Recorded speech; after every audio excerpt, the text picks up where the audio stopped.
The Masters Tour has arrived in Los Angeles, where Hearthstone players from all over the world are competing for their share of this year's $3 million prize pool. Will a rising star secure their place in Hearthstone's Walk of Fame? Oh, I get it, because Hollywood. Or will a Grandmaster take the crown in Tinseltown? Now we're rhyming? What better place for heated competition than the Sunshine State? I'm pretty sure that's Florida. This is Masters Tour Los Angeles, and it starts now. Hello, everybody. Welcome to Hearthstone's Masters Tour Los Angeles, presented by T-Mobile. This is the Top 8 remote online broadcast. My name's Frodan. I'm joined by TJ Sanders. TJ, how's it going? Is it really barky over there in your house? It is. The nature and in our home, some weird things. There's probably going to be some mishaps along, but nonetheless, I am very excited that a lot of the people who worked hard behind the scenes to allow us to broadcast this pretty insanely stacked top 8 for Masters Tour. I'm looking forward to it, Dan. Yeah, just so to clarify what TJ was saying, we only had 24, maybe 48 hours to put on a broadcast. So, in the spirit of keeping tech flowing as smoothly as possible, we are not having caster webcams just to make sure that, things like the quality of the broadcast doesn't suffer as a result. But we do want to give a shout out to the Hearthstone Esports team that had to pull all of this together. And again, a big reminder to everybody that we are doing this for a reason. Please stay safe out there and stay inside, do your part to try to fight what is going on with this global pandemic of COVID-19. In the meantime, though, let's focus on what we do have, which is 8 fantastic players. TJ has mentioned that we have a stacked top 8, and I don't even know if we've ever had a top 8 quite like this yet, at least in Masters Tour history. We have a handful of Grandmasters players. We have our reigning global champion Lion here in the top 8. We have some new challengers and some familiar faces for those who follow the tour over the course of a few years. TJ, just talk to me. What are you most excited about this bracket so far? I'm excited about a lot of things. You mentioned 8, Lion, reigning global champion. We have Blaze, who just won Masters Tour, now making it to another top 8. Trying to go for a repeat, which is unheard of, honestly. And of course, we have up-and-coming players like No Hands Gamer, who won a tour stop in 2018 in Philadelphia, as well as just kind of an up-and-coming streamer. So a lot of stories to follow as we head into the top 8. Yes, so the top 8 is going to proceed very straightforward from what most people have come to expect from a Hearthstone tournament and quite frankly, most competitions. It'll be a single elimination bracket, best of 5 playing Conquest, and we will go over all of their deck lists momentarily, but we also want to talk about what they are playing for because there's a ton of money on the line. Part of the reason why the Masters Tour is such a high stakes competition for a lot of these players isn't just because there's a spot on Grandmasters, but there's every single event $500,000 US going away to some of these players, and we have $3 million prize pool in total for the year. So with 6 events slotted, $500,000 each, there's a lot of money at stake. So for the first place prize, we do have $32,000, second place $22,000, and then pretty even numbers all the way down afterwards. The reason why there's a 7 Swiss wins, even though you might see some 7-2 players in top 8, is for the tiebreakers, which we'll explain later on in this broadcast. In the meantime, let's take a look at some of the matches that we'll be seeing today. We're going to start things off with Nalguidan going up against TNCAnswer, and you can see their path all the way to the top 8 with this graphic right here, as they took some crucial victories, even some of the top 8 players playing against each other. Yeah, that's right. I think one story that we didn't mention with the top 8 graphic was Tice. Tice had a fantastic run throughout the tournament for the past couple days, and showing that even though his stream comes first a lot of the time, he still cuts his teeth on these Masters Tour events and can still perform. And the multiple time European champion back when we had those that regional system, coming in and showing that he's still got those competitive chops. So also Impact barely missing out on another top 8, which he's one of the front runners for Grandmaster's promotion for the Americas with another top 16 finish. So we'll have to follow him throughout the tournament. But he got defeated by Casey, who we'll see later on in a rematch against Lion in the quarterfinal. Oh yeah, it's gonna be fun because Casey and Lion had an interesting moment on BlizzCon 2019 stage where Lion and Casey had probably the closest series of the entire tournament, and it was really back and forth. It could have been an entirely different timeline where Casey could be our global champion, and Lion would have been another great finisher, but perhaps not making the storylines that she did across the world when she was able to grab that pivotal victory, becoming the first ever champion on a BlizzCon stage, and especially in 1v1 games in particular. We haven't had too many women, be able to take the crown in competitions, let alone a global competition coming from an open circuit in China. And so I'm sure, her history and her reputation has preceded her at this point. Most people expect Lion to do well and really hope for it, but it's always great to see, the Chinese players come out of the woodworks. TNCAnswer is another player that we have a lot of questions about, funnily enough, because he is a mysterious player in terms of his history. But the most important thing to know is that a lot of these players that are here in the top 8 have earned their spot. And even the players that didn't, right? You see like Zim, for example, who lost to No Hands Gamer on your screen. Zim is a player, for people who may not be aware of right now. He is a newly minted Grandmaster. And so, with that in mind, Zim's not taking his foot off the gas pedal whatsoever. He instead has chosen to continue to compete at the highest level here and continue to press in, and ending with a 7-2 record is still very good. So we do want to applaud everybody that's still able to compete, and we do appreciate everybody's understanding of the current situation. And so I'm ready to get this top 8 started, TJ. So when we first looked at the Masters Tour, there's a lot of different storylines we want to talk about. Is there anything that stood out to you from the Swiss portion during the first 2 days of competition? Well, what's on our screen right now is something that's Grandmaster coming out with the Masters Tour. The only player who did not participate was Silvername.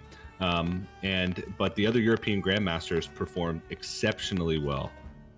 Tice Casey 8-1, Zim, the newly promoted Grandmaster, 7-2, Viper 7-2 as well. So definitely happy with how the European Grandmasters performed. And America's middling win rate. Nalguidan coming out with the 9-0, but Asia Pacific, they didn't perform that well, Dan. 47% win rate. They did have some shining performers though, with Tom, Surrender, and Possessi all at that 6-3 mark. Quite a bit a ways out of top 8, but still a decent performance nonetheless. Yeah, 6-3 is still doing pretty well relative to the field. Being able to beat out a good portion of them still is a really nice achievement under their belt. Because, if you think about it, these Masters Tour competitions are the highest level that we have in Hearthstone, along with Grandmasters. So you're playing against hundreds of very skilled players from diverse backgrounds with different metas that they're kind of like testing in their own pocket practice groups. So we'll see how they fare. In the meantime, we do have our player spotlight for the top 8. And this player spotlight is really to help expose players that perhaps people aren't as familiar with. People know about the Grandmaster, know about Lion's Win, but what do we know about No Hands Gamer? Well, I can tell you that I got to sit in the front row of his victory of the 2018 tour stop in ACT Philadelphia, which was particularly fun to watch given his history, DJ. And this is the part where TJ is supposed to jump in and talk about No Hands Gamer's background. Well, I'll go ahead and tell it for you. No Hands Gamer does struggle with using his PC largely because of the immense amount of pain. People think that because of his username, it means that he has no hands, when in reality, he actually very much has both arms, that you can see in his picture. It's more about the excruciating pain that he has to go through by using things like mouse and keyboard due to a condition that he has. And so he's found a way to use webcam that can track through, I believe, infrared, and basically do eye tracking to control the mouse instead.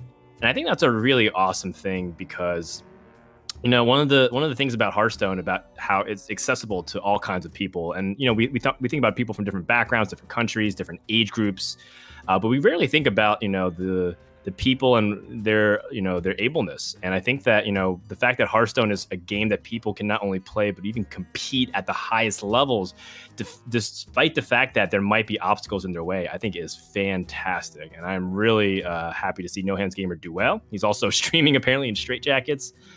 You know, maybe straitjacket unrelated to the Hearthstone content, but maybe to his personality. Very fun stuff, TJ. Can you hear me? Yes, I heard you for a brief blip, but while you get fixed, let's go ahead and talk about any final thoughts here, according to our run of show, because that's where TJ is supposed to lob it up to me in the alley, but I'm supposed to slam it down. This is Hearthstone in a different timeline, as if we never evolved from the 2010 webcam online casts back when all those other streaming platforms could only hold 50 viewers or so. Those were the days. My final thoughts are that I think that this is a really well-balanced top 8. You know, we have every region represented. We have 2 from Americas, 2 from China, 1 from Asia Pacific, and 3 from Europe. That is the most globally diverse top 8 we've seen. Usually it's heavily skewed towards one region. And the last is that I really want to see some of these class win rates. Are they going to hold up in the top 8? Priest was a huge surprise going into this last day because they blew away the competition. Every other class was 51% win rate or below. Priest at 56. That is an entire standard deviation above everybody else. Is it overperforming because of surprise? Is it actually that good? I guess we'll find out, because only 2 of the top 8 players have Priest, but they are expected to do well. Dan, can you hear me now? Yes, I can. Okay. Apologies for that. I don't know. We did a pretty robust rehearsal and I didn't have any issues, but now all of a sudden we're live. So issues are propping up nonstop. But yeah, I wanted to jump in when it came to the deck win rates, just because these are not, you know, decks or win rates that you're used to seeing in the ladder metagame, which I love when it comes to Conquest, that you can eliminate a bad matchup and all of a sudden a deck becomes viable. Or a deck becomes, you know, much better than it would be in an environment where you're going in blind. So really happy with Priest and its position, and it's kind of a nice send off to Combo Priest as we say goodbye to it in just a couple weeks. Yeah, you know, we've seen the announcements for Year of the Phoenix with Brian Kibler and Dean Ayala and Chad Nervig. And during that video, you know, I think a lot of people were highly anticipating, you know, what's the new class, what's the new expansion, but most importantly, what is happening to some of those ideas like the Priest Classic set. And that's going to be changing so much given that Northshire Cleric, Divine Spirit, heck, even Power Word Shield, and some of these other spell cards that we've known from Priest are having a rework or completely revamped. So, you know, we will see how Priest continues to shape up later this year. But for now, this is sort of the final send-off, if you will, of the Priest core set as we know it currently from Vanilla Hearthstone. In terms of what we're going to be seeing from our first games, you can see on your screen, Nalguidan is going to start things off with Galakrond Warrior. Galakrond Warrior has done very well on ladder, has been an aggressive form of warrior, taking a, you know, more of a mid-range deck building strategy, but of course the nature of it is you just want to pressure your opponent with some combo damage at the end. And Galakrond Warrior has been the primary way people have been playing Warrior, despite the fact that, you know, Control Warrior has kind of made its way in and out of metas for so long.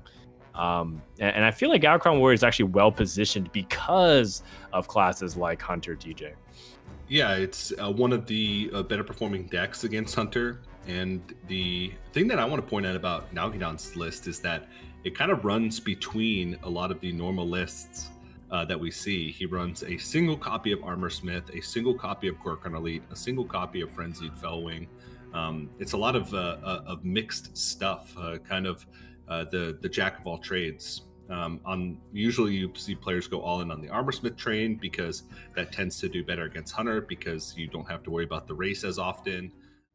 Galakrond Elite, a lot of players argue about that as an inclusion in Galakrond Warrior, just because you already have enough charge damage and it's about controlling the state of the board. Mostly in a lot of matchups, it's a very board-centric meta. So just interesting to see kind of the hybrid type Galakrond Warrior list come through with just a bunch of different options for Nalguidan. Yep. And on the other side, TNCAnswer, he is a player from China and has grinded the Open Cup system a lot. So he must be very familiar with things like Galakrond Rogue, which heading into the weekend, we anticipate to be possibly the most popular deck of the tournament. Largely because Galakrond Rogue has a chance to just beat everything, even if it's worst matchups. There's so much pressure starting from turn 3 onwards. Every single turn after, it feels like Rogue can just generate a threat to possibly push 2-turn lethal. And I think that's something that's been very difficult for a lot of players to find a way to counter effectively. So a lot of times people just ban it. That being said, we've seen people leave Rogue open. We even see a player in top 8 who doesn't even have Rogue in their lineup. So there's clearly counterplay scenarios to Rogue. That being said, there is data out there on the Battlefy website for the Swiss portion that Rogue clocked in at 49% win rate. And I think that might be a misleading statistic, TJ, because a lot, as you were talking about, a lot of people are expecting classes like Rogue. So when Rogue is brought to a tournament, people will either ban it or play against it, knowing that they are expecting it. So if they tech to try and beat Rogues, then the Rogues win rate will fall. So if anything, them still having a 49-50% win rate is actually still a sign of how strong it is, as opposed to Rogue just kind of buckling under the fact that everyone's targeting it and kind of like losing a huge portion of their games. Yeah, that's a great point, actually.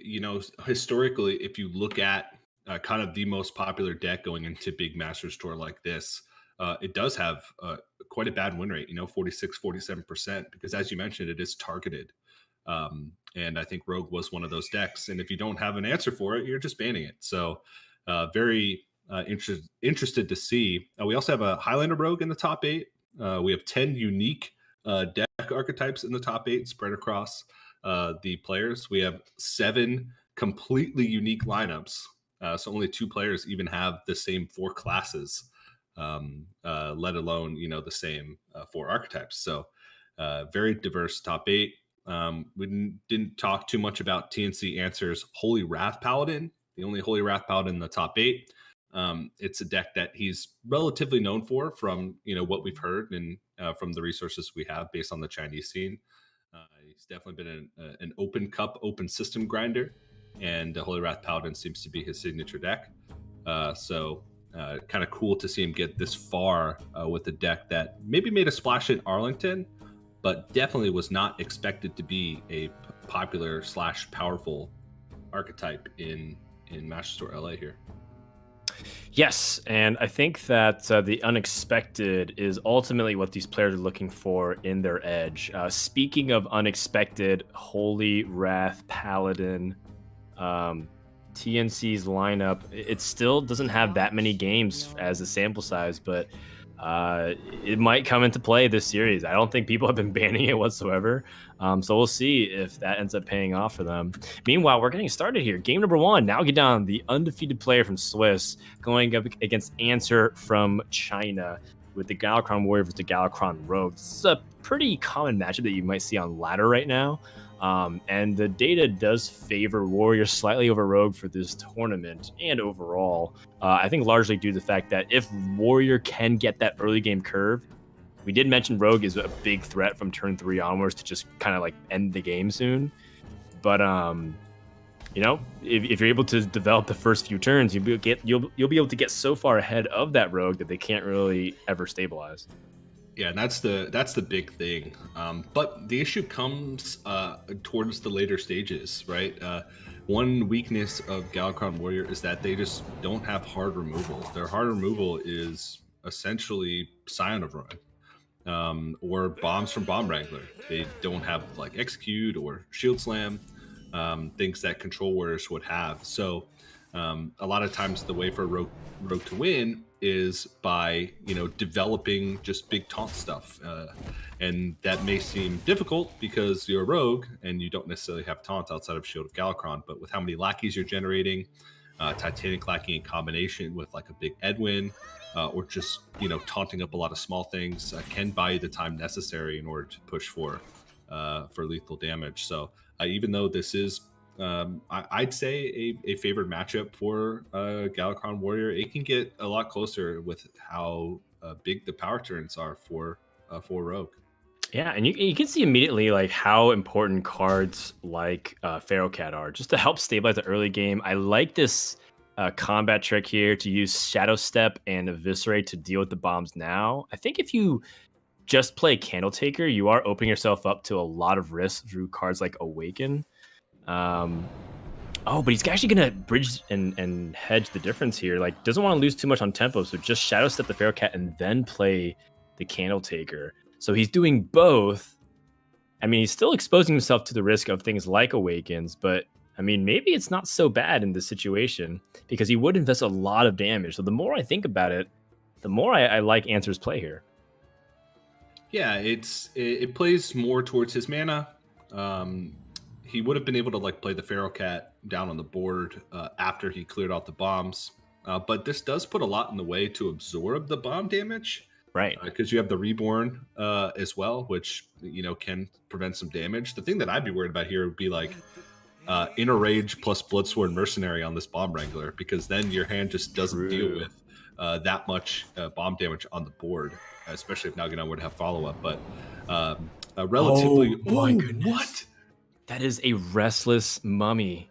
And the Restless Mummy will be very good at picking apart that board. That is tough for Nalguidan. That is insane. Oh my gosh.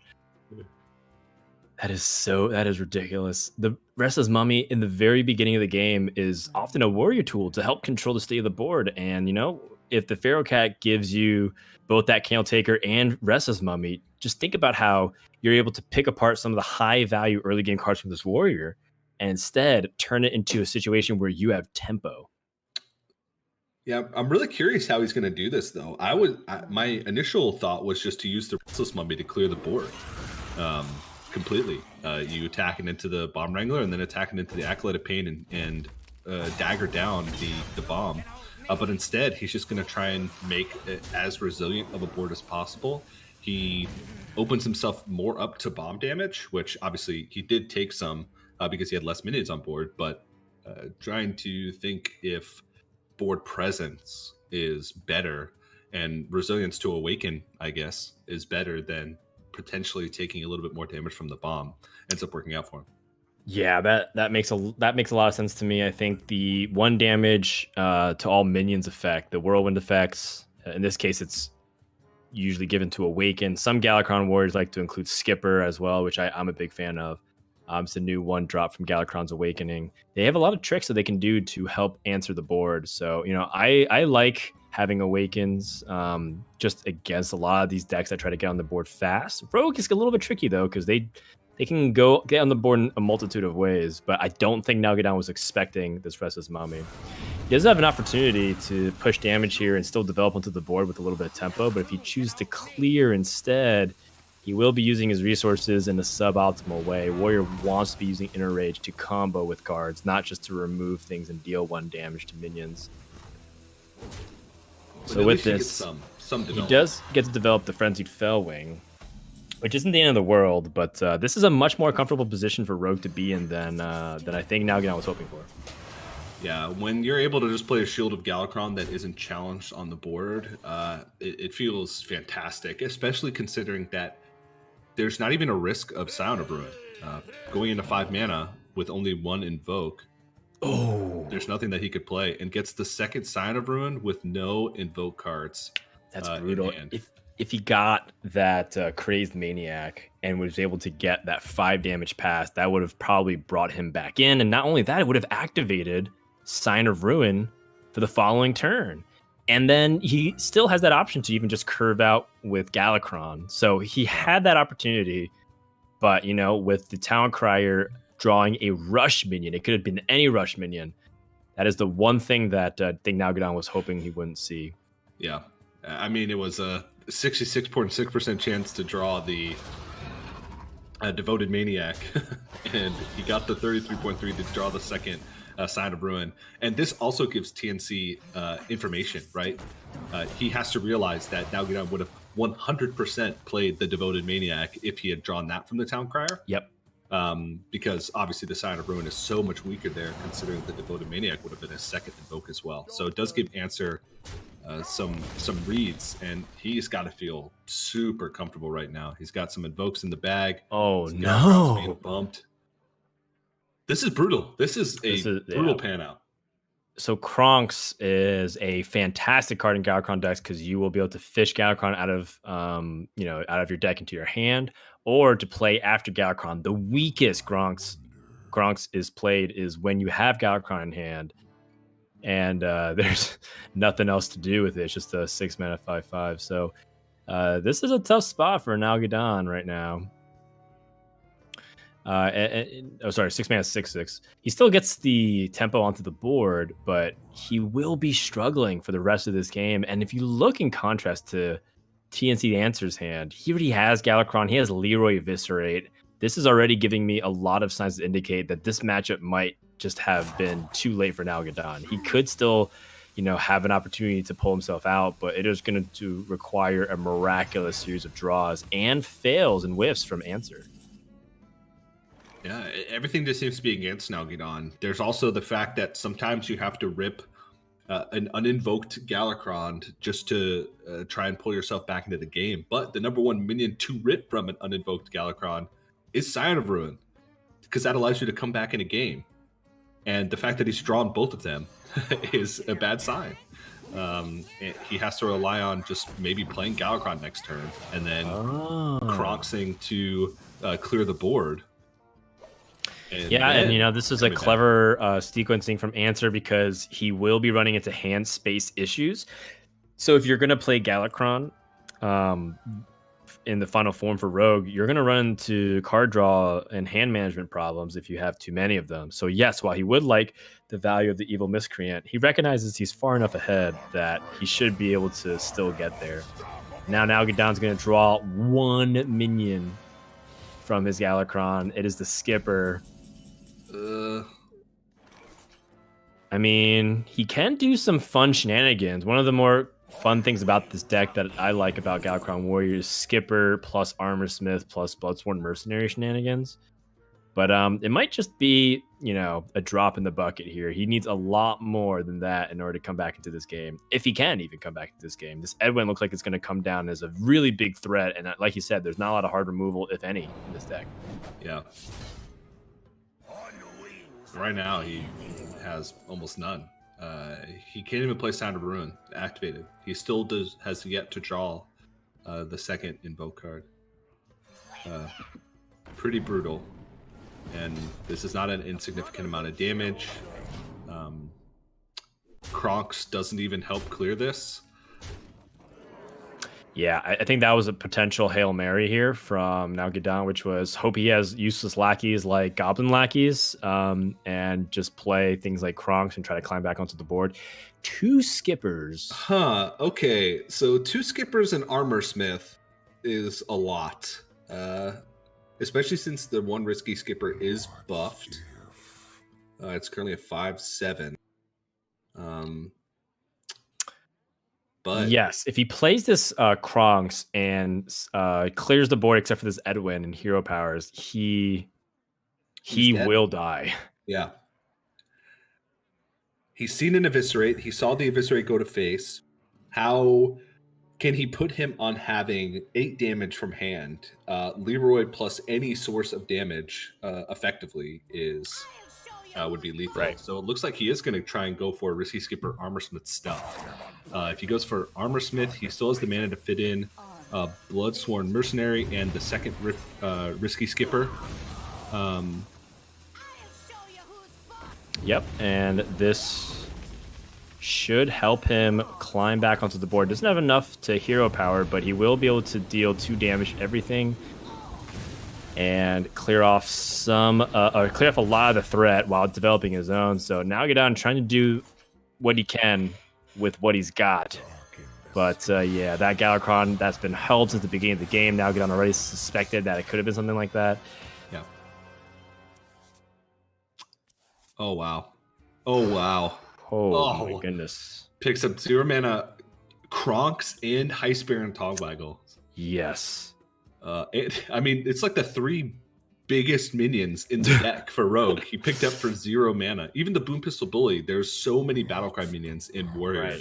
Right. The 2 cards in his hand, Sign of Ruin and Kronk's Dragonhoof, are both Battlecry minions. The Boom Pistol Bully is going to shut off pretty much every possibility for Nalguidan to come back in the game, even if he had a chance. Right now, he has no source of card draw. He has not nearly enough damage to try and push to end the game, especially since Answer's going to clear off at least a few of these things. So, going to be rough. Yep, preparing the treasure and then playing the Kronk's Dragonhoof can just summon a big minion. Doesn't have to clear any part of the board considering that he's already committed to it. Interesting enough, you know, Answer, I guess, instead of pushing face damage, just clears the board here because he knows that it's not like Warrior has cards like Brawl, so he's not really missing too much damage here, and the Boom Pistol ability just kind of locks him out. What can Nalguidan do here? There's just so much board pressure. Battle Rage to draw 1 card, finds a 7-mana Ritual Chopper, and that should clean it up here. Yeah. I don't expect Nalguidan to stay in this game much longer, and, you know, I just think that this was some very good options given to Answer by his Pharaoh Cat and him being able to capitalize on the cards being given to him. But also, it just looks like Nalguidan had a bad pan out. And this happens a lot of times with Galakrond Warrior. If you ask a lot of people who play this deck, one of the biggest criticisms of it is that sometimes it just feels like you're at the mercy of his draws. And I think that that's exactly what came down here for Nalguidan. Yeah, I mean, for every time that you get a single invoke card with Galakrond in hand the whole game, there's the times where you fully invoke your Galakrond by 7 and kill him on 8. It's both ends of the spectrum. I feel like Galakrond Warrior's power level is very high, but it does have those panouts where it feels like you can't do anything. But a couple little things that I liked from TNCAnswer. I like the fact that he didn't rush with trying to go off with Galakrond, as soon as he could on 8. Instead, he decided to build up a big Edwin, knowing that he would kind of put Nalguidan in a checkmate situation. Either he killed him next turn 100%, or he got to Galakrond next turn and pretty much kill him 100%. So a couple little deviations from standard plays from Answer put him in a great position to end that game the way he did. Yeah, and you know, I look at the overall ban strategy and I see that Hunter was banned away from Answer, and I think that's entirely reasonable given that Rogue's performance has been middling.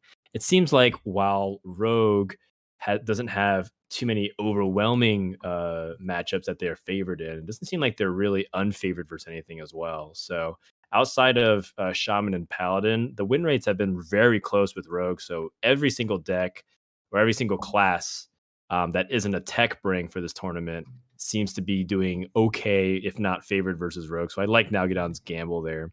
And on the other side, you know, I think that the question still remains, is TNCAnswer able to find a way with his Paladin to get through? Holy Wrath Paladin is a big question mark in my mind, and it does struggle against a lot of the decks that are out there. However, 2 classes that it performs well against, Druid and Hunter in the tournament so far, in the small sample size.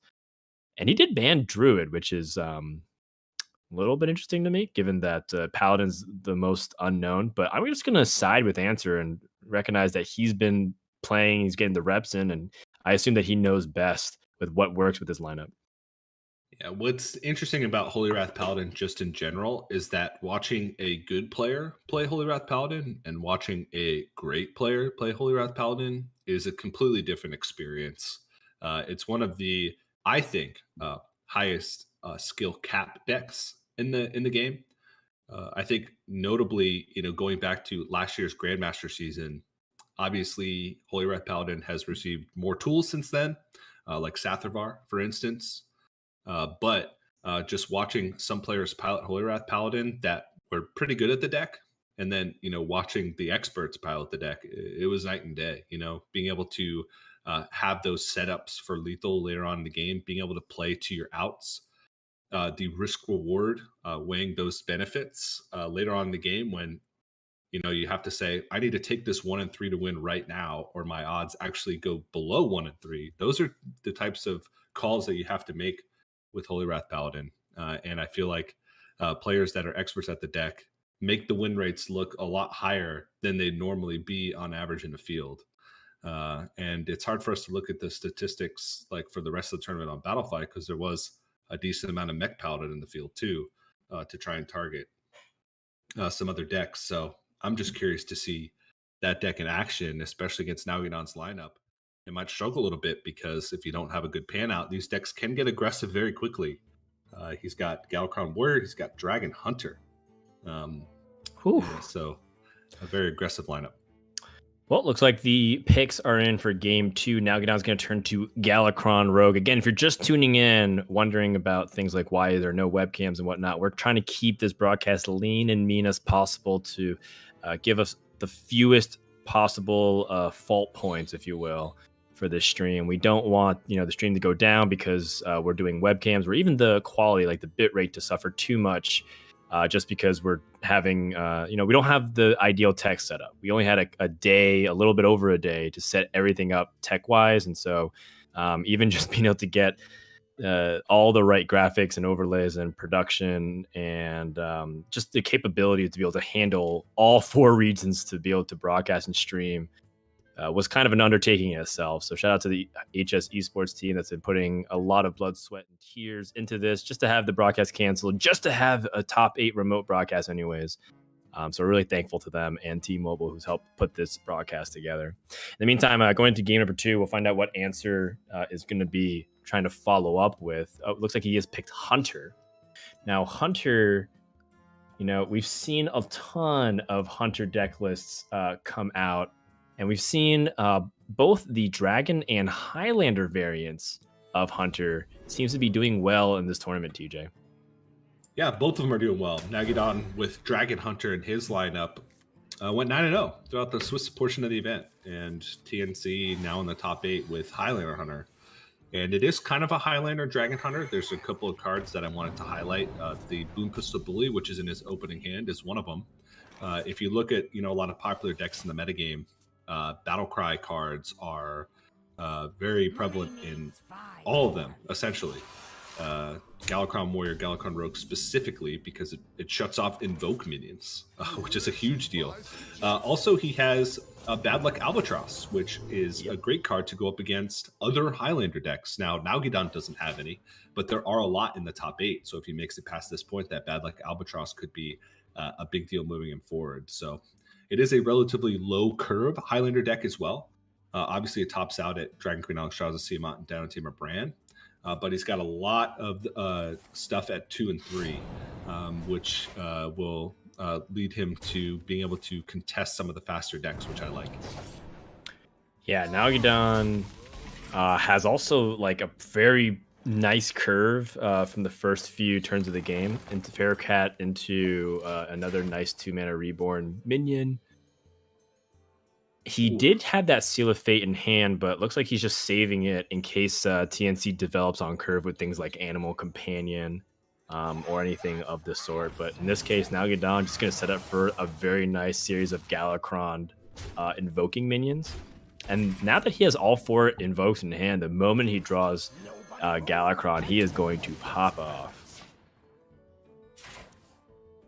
Yeah, but as we mentioned, Boom Pistol Bully puts a wrench in those plans. Good turn here.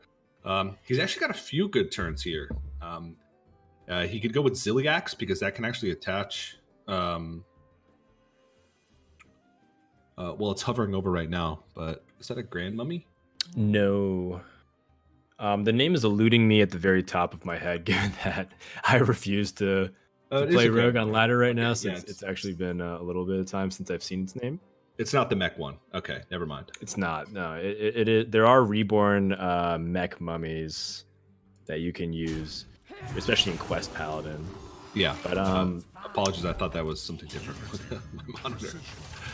But yeah, still you can use that Ziliax to increase his board a little bit. And he realized that he doesn't have Galakrond yet. He's got Shield of Galakrond plus Praise Galakrond going into the next turn. So just trying to develop as much as he can on the board and fill up his mana. Because keep in mind, if he uses Seal Fate and Praise Galakrond, those lackeys are Battlecry minions. So he wouldn't have been able to have full mana utilization if he had gone for that play. Right. And so, one thing that's really nice too is that the Grand Mummy, That's the name of the 2-mana priest death rattle that's on the board that died. It does give that extra stat boost, which makes it a little bit more complicated for Hunter to try and clear. And you can just see how small things like the Zilliax having 2 health and that Pharaoh Cat now being a 2/3 is just going to make things a little bit harder to clear, just enough so that Spring Paw and Kill Command isn't going to have efficient kills here. And if you're TNCAnswer, you got to think about like how best to survive and get to Dragon Queen Alexstrasza. He does have Dynamite Brand into Coin Alexstrasza, but will it be that simple? He understands that Rogue will have ways to continue to develop the board here. And so, you know, that's a weak play. Yeah, it's a very defensive play, and that's not what you want to be doing whatsoever with this deck. No. Like you mentioned, he will have some power turns here, but you know, if he falls too far behind in the meantime, then that's not really going to help him bring him back. Considering down to Brand will just bring him down to 22. And one of the things about Rogue is that you can feel like you're even with them in the early to mid stages of the game. You can feel like you're going toe to toe. They're just playing invoke minions, and you're kind of just trading off the board. But if you're just kind of trading back and forth with the Rogue and they're invoking, you're falling behind in that trade, because once they hit their power turns, they're going to steamroll onto the board, and you're not going to have time to catch up because of how you know, with the Hearthstone Togwaggle Galakrond chain, it just doesn't give you time to really do anything. And a Dino Tamer Brand having to come down defensively is rough in itself, and Answer is going to have to rely on Dragon Queen Alexstrasza to give him that big burst onto the board. Yeah, now Answer's trying to like think about all these little situations of trades preemptively with his Desert Spear. If he gets rid of the lackey, is going to die no matter what, the Witchy lackey. It's about whether or not he wants to send this 1 damage to face or 1 damage to another minion to perhaps give Dino Tamer Brand a better trade option, since there's 3 health and he can get this 2/4 to bump into stuff. Or if he needs to soften things up for other cards in the future. Yeah. And I think that almost no matter how you slice it, Answer's in a bad spot if Nalguidan has more pressure tools, which he has some. He doesn't have the game-ending damage hand, but he's got other ways to really make it very complicated for Answer. That being said, there is still a lot of options given that Answer has Kill Command and Leroy Jenkins. So if there's ever a moment where Nalguidan gets too greedy, he might just get bursted out of the game. Yeah, which means that I'd like to see just a double trade, the extra damage, because that Wondrous Wand is going to give him plenty of gas to continue moving forward. So. Yep, and I would say that for the most part, you know, people like really think that because your opponent wants to be trading that you can just go face. Just don't underestimate the burst that Hunter has. That's essentially what we're just saying. And you still have a reasonable amount of threats on board that your opponent has to answer. That being said, Dragon Queen Alexstrasza, what can we find in the box here? An Alexstrasza for himself! And Nightscale Matriarch's just kind of a big annoying body. This is a big deal for Answer. Being able to find Alexstrasza means that much closer with Leroy plus Kill Command for ending the game. So this Wondrous Wand from Nalguidan is all of a sudden going to have to be massive. I'm thinking just a Galakrond off the top. Let's see. Okay, Flick. Faceless Corruptor. Oof. Okay.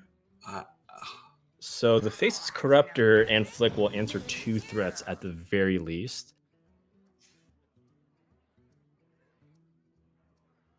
But is it enough? That's the question.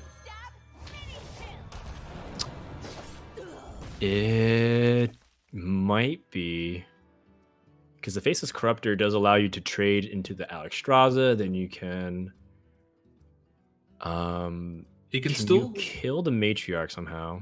Yes, he can Seal Fate the Alexstrasza.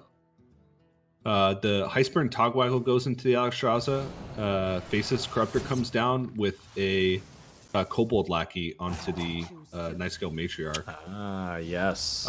This way works as well. but it's better because with Praise Galakrond, you can actually value trade with Heisper and Togwaggle to get over it.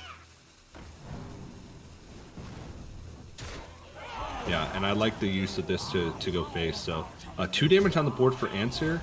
Leroy plus Kill Command is 9 from hand. He's 1 mana off? Yes, he's so close to lethal. He doesn't have a beast on board. That would have been a big difference maker. Having that Desert Spear in the hand, equipped rather, does give you access to that Kill Command buff. Oh, he attacked with the Desert Spear last turn. Yeah, he did, because he wanted to clear that 3-1. Which, in his defense, I think was a good choice, given that he knew Nalguidan had the Wondrous Wand. There was a chance that Leroy could have been like, yeah, that's lethal. True. That's true.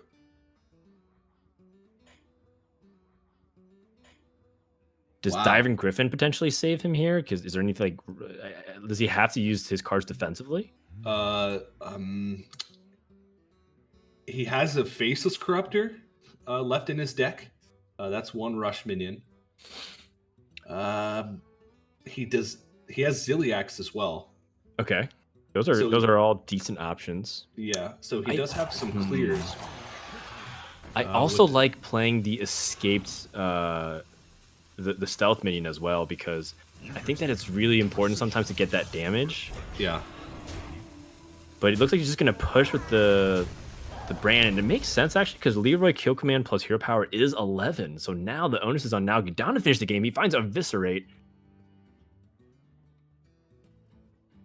There is that there is that taunt from Shield of Galakrond to get in the way as well. Witchy Lackey. Oh man, I think Nalguidan like really wants Titanic Lackey. He's had so many Lackey generation in single Titanic Lackey. Right. He can fish with an Evolved Gear on the Witchy Lackey, go for a 4-drop. Dark Iron Dwarf's just a decent sized body, and I'm not sure what Nalguidan's plan is here. I think development and trying to find Galakrond to finish this game is more important than clearing off that 2 damage, but he has to count breakpoints. He has to say, what damage can he have in his hand that would kill me through this taunt if I leave 2 damage on the board? And I think he's safe because he's seen Dino Tamer Bran. He's seen Dragon Queen Alexstrasza. The biggest cards left are like Leroy Jenkins, obviously that damage. Unleash plus Kill Command. It's a tight situation, TJ, and it's like you got to be thinking about. In this case, it looks like he's safe for now. Safe for now, but I don't think he's, as long as Answer clears a little bit of this, I don't think he's setting up lethal. But this all comes down to Answer's answer. No dragon, so can't get the super buy from Stormhammer, but I don't think the game's going to last long enough for him to get full value out of the additional charges. Rat Trap is pretty useless in this situation because if Nalguidan is going to play into that, he's going to be killing you most likely anyway. Yeah, and it's kind of like what we're talking about, is that Hunter from the very get-go of this game has kind of been in a position where they've been defensive as opposed to aggressive, and all these aggressive tools and weapons like Kill Command being used to stop the pressure because not enough life. Yeah. And that is the very tight tension that remains in this game here. Can Answer hold off long enough while setting up opportunities to kill? He does have Leroy Stormhammer Hero Power from the hand now. That's 11. Yeah, so he can just play defensively here with 11 damage from... I really like this play, trading off that 2 damage because he doesn't need it. And now Nalguidan needs something big. Backstab is... Okay, Evil Miscreant Activator, but he already had that through the Draconic Lackey. Yeah, and I think Draconic Lackey is going to come down first because there's a potential for you to pick up a dragon that you'd want to play with the additional mana. We'll see. I think Nalguidan prefers just to keep his options open the entire time. Oh, guess he decided the last second. Dragon Moss Scorcher. It's not what he's looking for. Twin Tyrant. Not good enough here. Yeah. This is so close.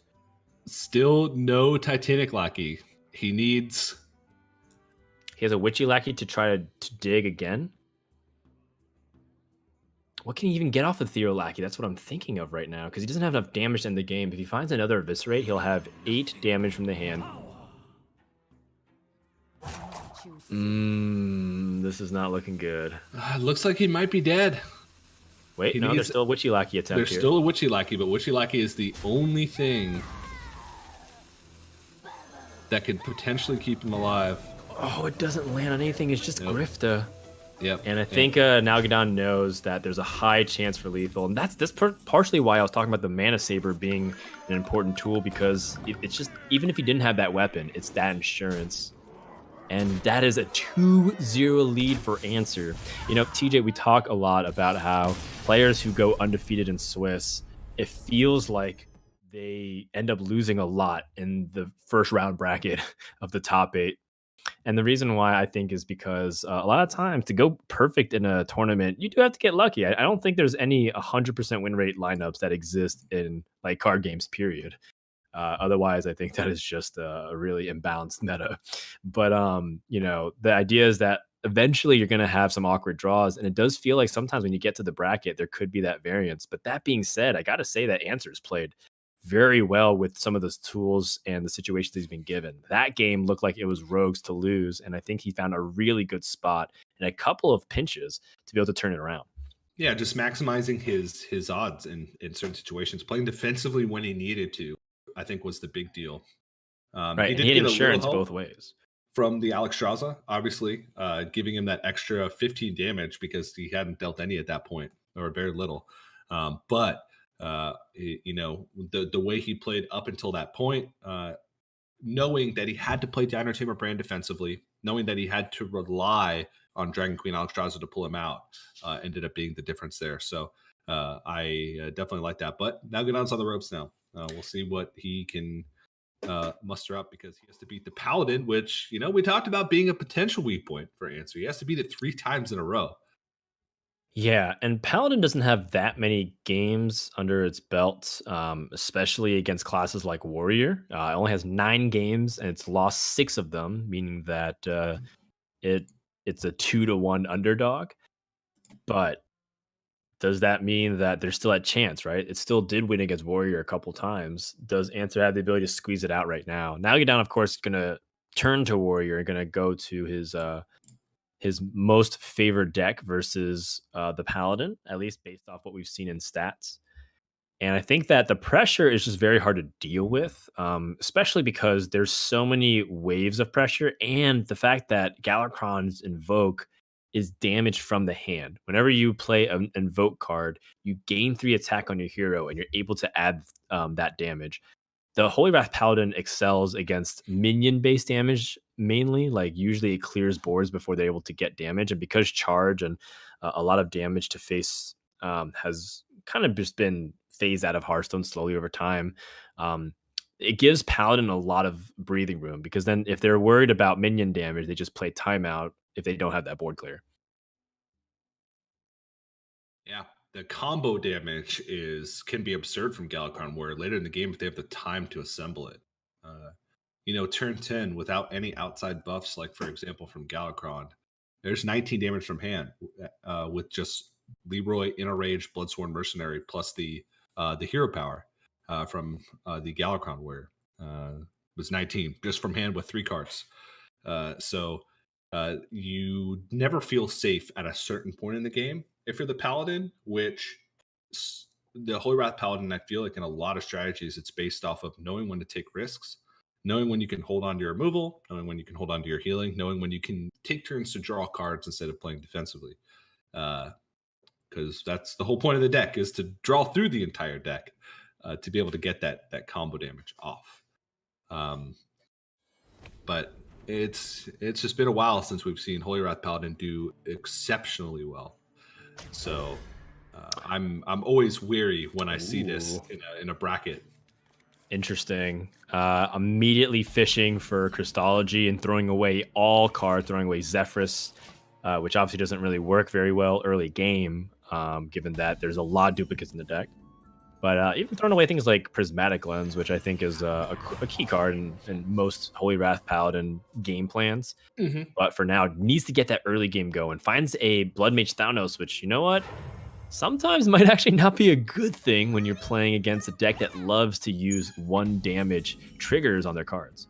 Yeah. It's it's awkward, but super awkward. he does have some ways to heal back some damage, and I think at this point he can't really think about anything else except drawing cards. And if that means that you put a couple extra bombs on the board, so be it. You need to draw through your deck. That's the point of the deck. But we'll see if it's going to come back to bite him. The thing that, again, like I talked about in the first Warrior game, that he'd be worried about the most would be like Bloodsworn Mercenary coming down.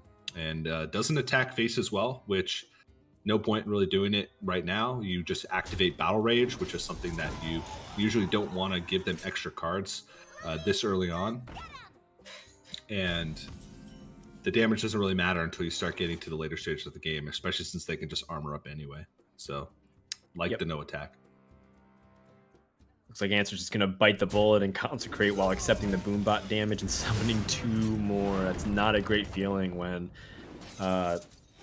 you feel like you spend one of your AoE cards just to take damage and kind of let your opponent develop again. And the worst part is now Battle Rage is activated in terms of the hero character damage. So Nalguidan doesn't have to worry too much about that. And the pressure is not going to stop. Yeah. This is the point where usually you want to start drawing cards, but you feel like you have to still find ways to avoid taking damage. That's potentially one of them. If you use Wild Pyromancer Flash of Light, you could use the Pyromancer to absorb damage and clear off the board. It might feel like it's a nominal thing, like doesn't have big impact. But Wild Pyromancer absorbing the damage isn't the only benefit. You get to remove 2 damage off the board every single turn, because it doesn't seem like you're going to be removing that anytime soon. So if you use Wild Pyromancer here, you end up clearing it off. That being said, it is mana inefficient. That's the first thing that stands out to me. And the second thing is Wild Pyromancer gets even better in the late game because you have Shrink Ray, and you will have that equality eventually if you last long enough. So is it too early to pull a trigger on a valuable combo clear card like Wild Pyromancer? I don't know. I don't think so. But it looks like he just goes with Flash of Light by itself with no Wild Pyromancer. Yeah, he found Flash of Light, found Crystology, drew 2 more cards, and now has 2 more mana. He could end up spending the second Flash of Light here or playing Crystalsmith Kangor. And he chooses the Hero Power instead. Fascinating. And it makes sense given that all of these cards get better when you start pairing them with other cards. You have Crystalsmith Kangor that can combo with Flash of Light, and it gives you that giant burst of healing and draws that card. So Answer showing us that he wants to be a little bit greedy. And I guess that's probably the requirements that he feels like he needs to be greed and get away with it in order to win. Yeah. But he's starting to take some pretty significant damage. Like this is going to start adding up. And now TNCAnswer, because of all the invoke cards that have been played, or at least 2, he has to start worrying about what it means if Galakrond comes down on 7.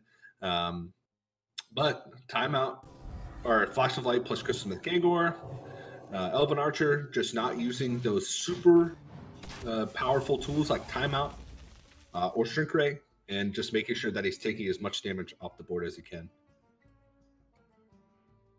Yep, Sign of Ruin into Battle Rage. This is such a powerful combination. And the overheal on the Crystalsmith Kangor is not going to really matter too much to Nalguidan. 4 cards being drawn. Yikes. He could go for a 5th with Inner Rage. That does seem okay to me. I don't love it. I don't hate it. I guess the 5th card to get Galakrond makes a big difference, and the Inner Rage isn't going to matter much if you're pressuring him. I just worry that if he doesn't have a way to activate a Bloodsworn Mercenary combo, but he finds a second Inner Rage, excuse me. Yeah. No Galakrond yet. We'll get there. Yeah, we'll get there. Yeah, and one thing that I was playing this deck a lot with Galen as I was prepping for Master Tour LA, and he was trying to say that like basically because this deck really wants card draw to get to Galakrond better, you do want to maximize your Battle Rage opportunities as much as you can. So Drawing 5 versus drawing 4 is a pretty big difference. It might just sound like, well, you're just drawing a ton of cards, but every single card deeper that you can get to increase your combo damage and potentially pick up Galakrond is big. Yeah. And I mean, this just presents a massive board that has to be dealt with. There's still the boom bots that have been trucking away. Answer has shown that he's like, I'll just leave those for later. Well, we'll see if I need to remove those at some point in the game. Yeah, I mean, there are possibilities, right? If you use like timeout to stop taking damage, he could also have even used Pyromancer timeout and then let the boombots just do their thing. But if he wants to set up this Choose Over champion to avoid taking damage, that also is a pretty good setup against whatever Nalguidan's going to do. Yeah, it also, a lot of times, one of the best things to do is timeout when the board is full, because that means you're very confident of what the board state's going to be the next turn, because your opponent doesn't have anything to attack into. They can't push the issue with damaging face. And Nalguidan had the ultimate bait of Galakrond. Oh, I have 7 mana. I can't play anything. It's the only green card in my hand. But it's not fully invoked and he wants the weapon. So showing some very powerful patience. Yeah, I think that's a really important moment. Given that also gaining armor isn't a bad thing against this deck. Remember, Holy Wrath Paladin bursts. So, if they keep things like True Silver Champion, their burst range increases. So you're still, maintaining some distance away from dying in one turn. And that, I think removing that Eternium Rover is a very important thing too, because of that threat of armor gain. And I mean, that's like an alternative win condition. We've seen some people, if they like throw away their resources too carelessly, as a Paladin player, you might not have enough damage if your opponent switches dramatically to a defensive game plan, because then you won't be able to burst, and then they'll just gain a bunch of armor with the Skipper and the Armor Smiths. And it can be a lot of armor. Granted, Nalguidan only has the 1 Armor Smith, where some have 2, but you could always Bloodsworn Mercenary Armor Smith and play a couple risky Skippers, especially if they're buffed by Galakrond, and then call it a day. But now Nalguidan has a fully invoked Galakrond. I imagine that's going to be coming out next turn. Still presenting damage. TNC just going through his removal options. And Shirvala is essentially playable now. He's at 3 mana. He has Baleful Banker in hand. Be able to keep resetting on that. So we're starting to reach that point where Answer has weathered at least some of the storm. But he's dead. He's dead. The Quarterfinals Elite and the Inner Rage. And, here's another thing too. Even if he didn't have that, let's say he played the fully invoked Galakrond, he would be able to push 8 damage this turn because he has the hero power of the new Galakrond. There's no minions developed. Shirvala can't attack anything and heal. Yeah. You need to rush into something to get that lifesteal effect. And so I think he would have been in another tough position where he needed to draw something great to get out of that situation. So Warrior gets the win. Paladin crumbles as we kind of expected to, but it's only an uphill battle from here. I think the other decks from Nalguidan have definitely been struggling a little bit more than Warrior against Paladin. Dan, I have a confession to make. What's that? We call this Master Store Los Angeles, but I don't even live in Los Angeles. Well, I have another confession to make. We call it Master Stores Los Angeles, but we weren't even going to broadcast out of Los Angeles or have the players there. It was going to be in Burbank. Yeah. If you look at just the progression of this event, this was originally Master Store Indonesia, which because of the threat of the gold pandemic was moved to Los Angeles and then moved to a in studio with no players on site. And then we had the rehearsal in the studio and then we made the decision to move 2 bedrooms. Like just the progression was interesting to follow and kind of crazy for us as casters. We're just being told where to go each day. Come here. Okay, now stay home. Go to your computer. Do you have a mic? Each week, it was a different setup of what was happening. It was international to domestic to local to bedroom. And what's funny about that too is that with Masters Tour Los Angeles happening online as a remote broadcast, it's kind of like an experience that you have as a Hearthstone player. You're just kind of like just dealing with one bad beat after another.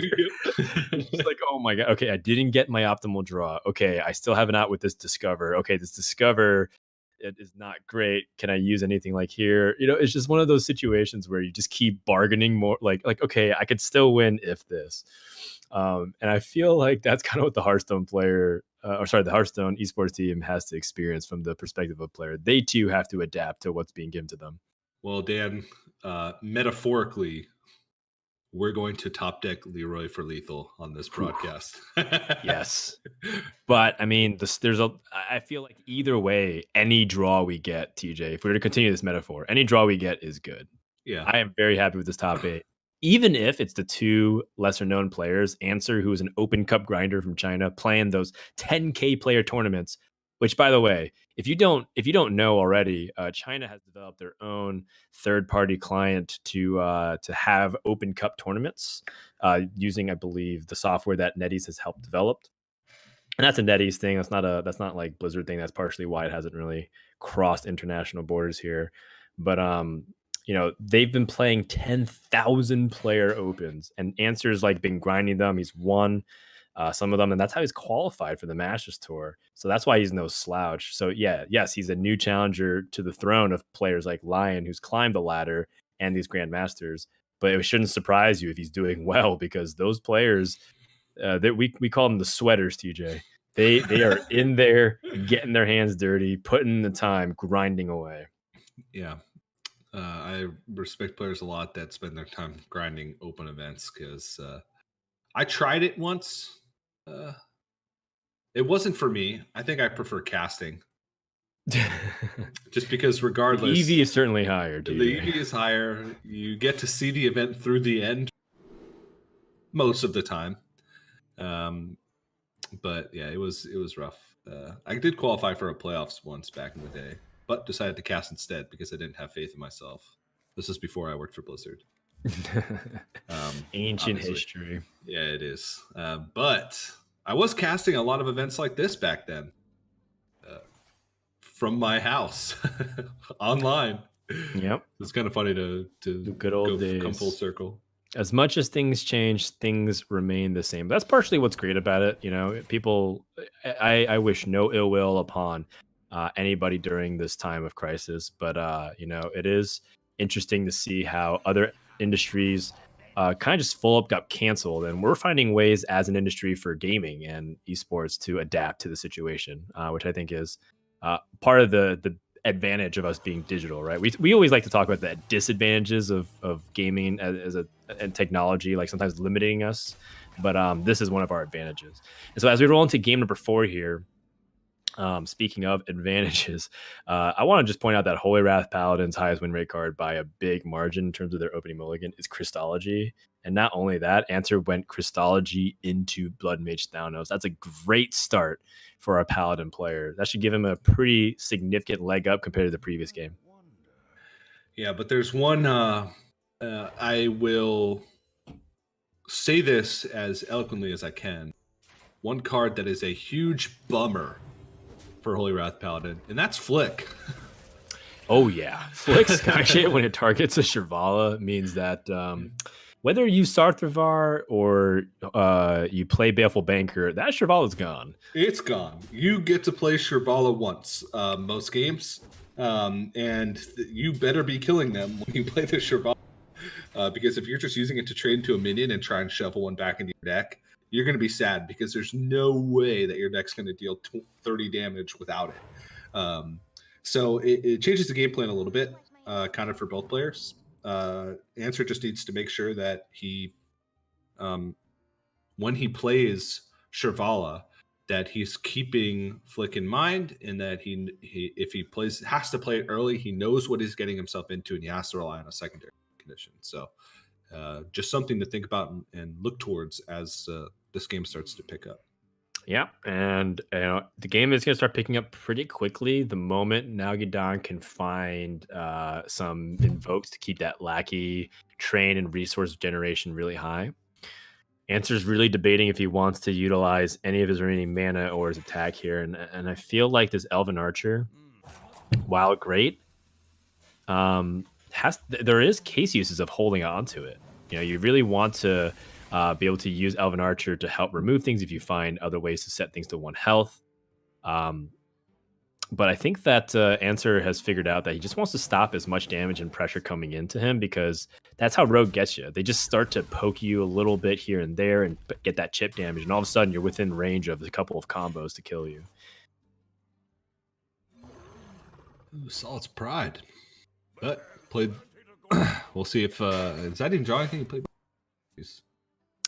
Well, I mean, it's good that he played that Elven Archer now, because he also made hand space. Yeah, that's true. That's another thing to consider as well. You know, Prismatic Lens in the hand. He didn't have Solid Spread, but he had Prismatic Lens and Knobs Engineer. That might clog up his hand as time goes on. Yeah. Solid Spread ends up being a good draw too, because it's not a battle cry. So True that. He could play it actually into the move possibility. Yeah, and this is a great move by Nalguidan to sap the Solid Spread. There's not many targets you actually do want to sap in the Paladin deck, and you know, stopping their card draw is one of the most powerful ways to be able to interact with them. And so now we kind of talking about like the ways that, you know, you could use Elven Archer a little bit better. This was one of them, and it doesn't seem like Answer's in a really good spot here. He's got both timeouts, so he has time to buy, but it's such crucial tools. Even though the Rogue deck doesn't have quite as much burst from hand as Warrior does potentially, they still have a lot. They have Leroy Push Shadow Step, they have Eviscerates. So there's always, you know, a certain amount of damage they have to keep in the back of your mind, especially since a lot of damage is going to stick, right? You, as we talked about with the threat of Flick, you usually can't afford to play Shirvala earlier on in the game and shuffle it with Sapphire Belfast Banker to try and rely on that healing, unless you absolutely need to and just have to hope that they don't have Flick, because that cuts your win condition off. You have to rely on like getting 15 damage from a Tyrion's Ashbringer to win the game, which is very unlikely.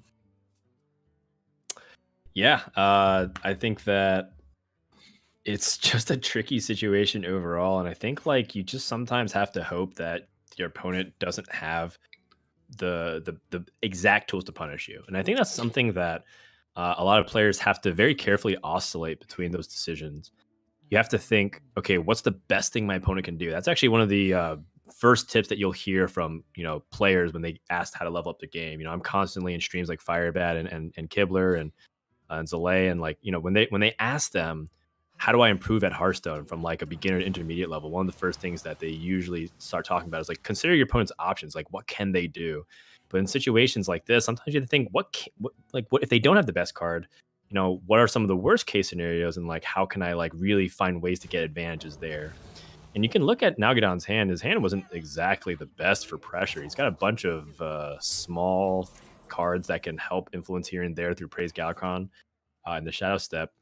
But he's pretty much got situational cards in his hand for the most part.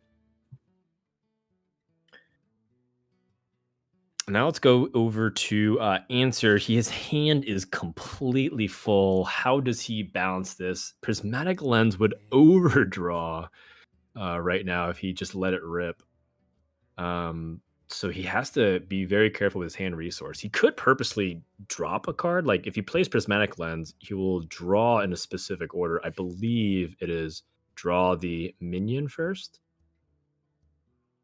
But I could be mistaken. It's draw a minion first, yeah, and Yes. then draw a spell. So he's going to discard the spell, which if he discards the other Holy Rat, TJ, is that just game over? Okay, No. flashlight. Okay. Oh, geez. That's a scary moment. It's a scary moment. Yeah, this is just brutal. He can clear off this Shield of Galakrond. I feel like he doesn't have another way to guarantee clear because he doesn't have that Pyromancer inequality. So I am tempted to, but at the same time, it's kind of like we're talking about. He needs to think about long term what he needs to do to win the game.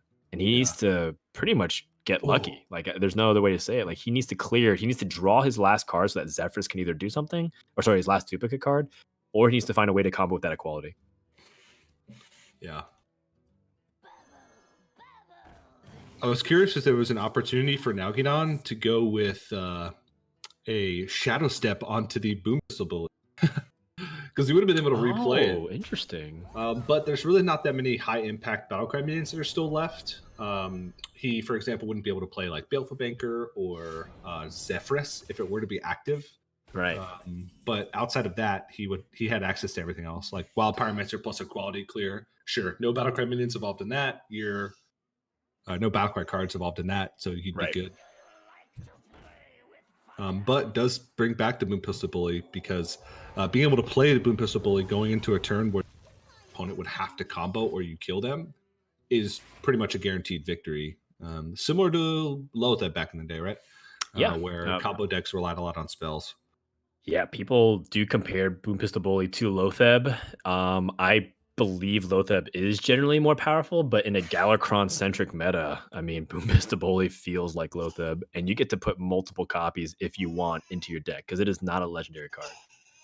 That card from the Galakrond's Awakening set wasn't available, I believe, in full capacity to Master Tour Arlington, but in the weeks afterwards, when the content fully released, then we got to see it instead. Yeah. Nalguidan sees how many cards remains in Answer's deck, and this is a point where he has to start considering how greedy does he want to be, because there is the potential chance that Answer says, screw it, I'm just going to go for it and say there's a 1 in X chance to end the game. He's not there yet, but we could be approaching that situation. Yeah, we're approaching it rapidly. The key would be to discount Shirvala right now, because it's at 12. And so if Answer can get 12 mana of spells out of his hand without dying, he needs to, was this Hammer of Wrath? Zephyrus is active. Yep, Zephyrus is active. It's very close. He has to. If he uses Tile and his opponent just plays Boom Pistol Bully, doesn't he feel like he's back in that same spot?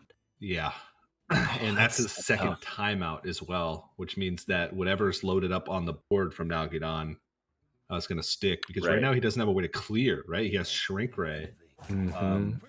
Does he have a Wild Pyromancer left in his deck? He wouldn't be able to Zephyrus for a clear. Zephyrus would cost 7 mana.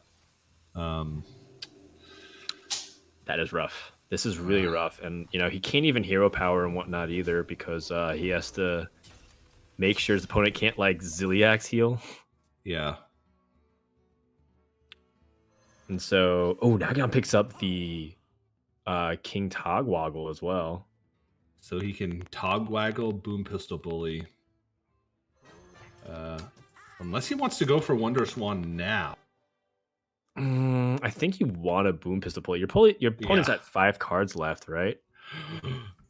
Oh my goodness, he's giving him a chance. But maybe he's in tune with the fact that Shirvala still costs 5 mana. It's not exactly an easy way to still get this Shirvala combo. No, that's true. That's true. And because Answer used that timeout, I feel like that. I mean, look, I know the situation looks really bad. It's not like Answer has great things that he can do, but it did feel like that timeout could have been slightly premature. I guess it's easier for us to say. 2 Holy Wraths come to the hand. I apologize. Yeah. The Holy Wrath was from the previous game that he had used. Yeah, he used it on the. So there's no. Yeah, so Shirvala costs 0 now. Frost Nova? Okay. So he has to kill him next turn. I think that's what Nalguidan was thinking about. He has damage from the hand. He needs to find that Leroy. He has 8 damage from hand. Kronks will find the Galakrond. He could just play the Boom Pistol Bully here, though, right? He can. That would shut it off.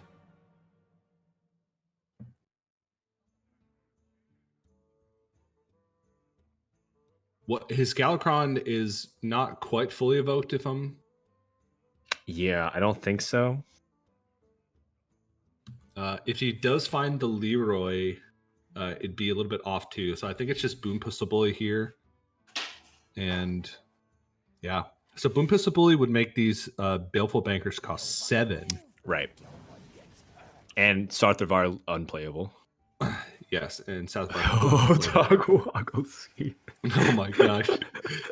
Well, Because it's funny if he because plays Galakrond Galakrond, will he'll draw them. Yeah. Oh, that's funny. And so can answer. There's no find a timeouts left. way. Yeah, there's no timeouts. There's no Zephyrus. There's no True Silver Champion.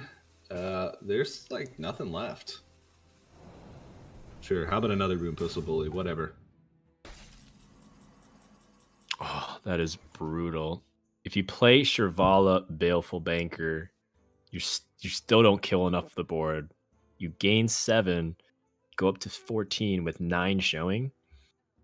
He did use both Eviscerates with no Leroy. Leroy 100% would have been played there for lethal. So you know that he doesn't have Leroy.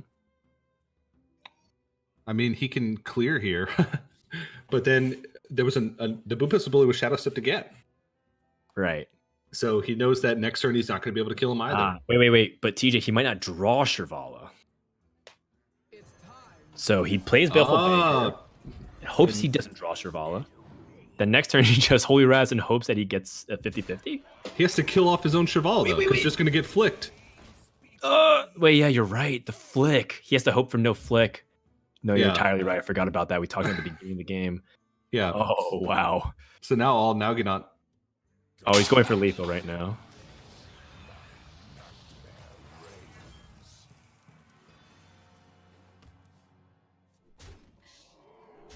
Whoa. He thought that his Galakrond was fully invoked. Wait. No. He thought that his Galakrond was fully invoked. Oh, no, TJ.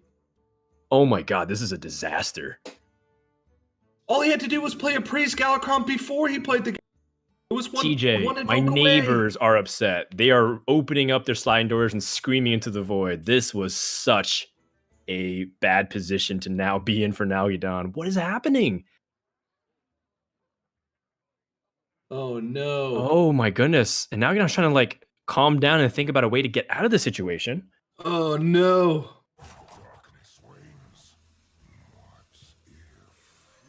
Oh, boy. Oh, no.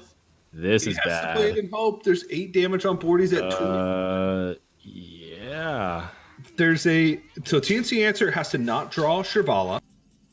Oh, no, he drew the Shirvala. Oh, my gosh. He just needed to not draw. And that's why Nalguidan didn't attack. He didn't attack because he wanted to give him that draw. Oh, my goodness. Okay. First of all, we can still gain enough life with this Shirvala to survive, I think. If he just clears, right? Should he just Shrink Ray Consecration clear? Yeah, because he needs to not Right. He needs to kill off his Shirvala so it doesn't get flicked. Yes. Well, no. He needs to Pyromancer Shrink Ray. Otherwise, he can still get flicked. Don't get flicked. Maybe he thinks that wasn't a mistake from Nalguidan, and he has to read that flick isn't in hand. Yeah. He's like, he would have flicked me, but he didn't get flicked. No, you kill it off 100%. There's no way you get greedy here. Yes. You Don't give him the greedy. top deck. Don't give him the top deck. Don't give him it. Oh no. And there's no Shadow Steps left. What? There is more bullies in the deck. There's 2 more bullies in the deck. Unless he draws damage for lethal. He can't. He's dead. Wait.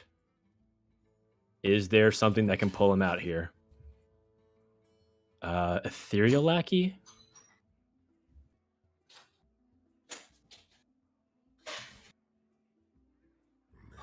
Oh, Ethereal Lackey into Stolen Steel into Wrench Caliber. Because then if he doesn't draw the bomb and he shuffles the Shirvala in his deck, he may Holy Wrath a bomb. Fan into Bully. Fan into Bully. Fan into Bully. That's his out. Card draw. Fan He has into 2 Bully. of them left. 2 out of 8, 1 and 4. No, he didn't hit it. Is there any other chance here? Oh my goodness. You can see the resentment, the regret rather, in Nalguidan's face. This is looking like Answer has found a ray of hope, and it was through Nalguidan mispiloting a crucial situation. And that is going to do it. Shirvali gets down, Baleful Babe gets shuffled in, and Holy Wrath to finish it off. And Nalguidan had a plan to maybe target and corner this Holy Wrath Paladin 3 times for a reverse sweep. But Answer from China will get the last laugh in this series as he advances to the semifinals. That was fantastically played by Answer. Honestly, there is almost no situation where he wins that game, right? Unless Nalguidan, makes a crucial error in that one turn, and he navigated that just enough to give him outs turn after turn. And there would have been some players who wouldn't have even give themselves a chance, even with the misplay from Nalguidan. But that's got to be rough. Nalguidan 9-0 throughout the Swiss rounds, and then has a pretty much 100% one game. Whether he invokes his Galakrond first, I think it was just one invoke left. All he had to do was play Praise Galakrond on a minion, and then he gets the weapon and he wins the game. He just played too fast. Yep. Got a little too trigger happy, didn't read his card text, and also even just recognizing the card art. It's a little subtle, but sometimes you can just visually tell if you upgrade your Galakrond fully. Yeah. But you know what? I think, first of all, this is a great performance by Swiss from Nalguidan. Mistakes happen. It just so happened to be the first series we turn it on for Master Store LA. He ends up making a pretty significant error, but you know what, getting to this point is still really good. Second of all, it's still nice to know that there's even rooms for you to improve. Yeah, there's times we talk about Nalguidan getting unfortunate, but at the same time, if you go out like that, there's only one person to really kind of point the finger at, and that's yourself. Sometimes you get messed up by things out of your control, but things within your control, you got to be able to execute. Yeah, and that's why the top 8 is brutal. Let's get to a little bit more as well. It's not quite as comfortable as just playing online without anybody else watching you but yourself. You can look at your mistakes a little bit more holistically. So definitely rough for Nalguidan, but kudos to him. Grandmaster already, but I'm sure he would have loved to put a Masters Tour win in the books and give himself some padding for relegation for this season. But nonetheless, top 8, great performance from him, and 9-0 in Swiss is very impressive. But Answer's going to be the one moving on. Yep. So coming up next, as we look toward the future, we have our second quarterfinal match. We got Casey versus Lion. That is a matchup we saw at BlizzCon 2019. And we're really excited to get into it. So when we come back from break, we'll tell you all about why Casey versus Lion is our quarterfinal to watch. We'll be right back with more Masters Tour Los Angeles. Stay tuned. Masters Tour Los Angeles is brought to you by T-Mobile. Rank up with America's first and only nationwide 5G network.